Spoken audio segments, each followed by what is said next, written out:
آپ نے بتایا کہ واقعہ اسماعیل و ہاجرہ محض ایک افسانہ ہے یا اس کی کوئی دلیل نہیں ملتی۔ سوال یہ ہے کہ جو صحیح کی جاتی ہے وہ ان کے عمل کی یاد تھی، مروہ کی پہاڑیوں کے درمیان کی جاتی ہے۔ میں عرض کر چکا ہوں کہ صحیح کی وجہ کیا ہے۔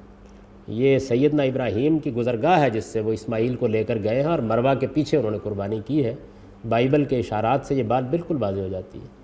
تو یہ جو کہانی ہمارے یہاں عام طور پر بیان کی جاتی ہے اس پر بڑے اعتراضات وارد ہوتے ہیں، یعنی آخر وجہ کیا ہے ایک بالکل بے یار و مددگار خاتون کو اور ایک بچے کو وہاں چھوڑ دینے کی؟ کوئی سبب ہونا چاہیے اس کا، یعنی کوئی وجہ ہوتی ہے جس میں اللہ تعالیٰ حکم دیتے ہیں اور یہ بتاتے ہیں کہ وہ کیوں ہونا چاہیے۔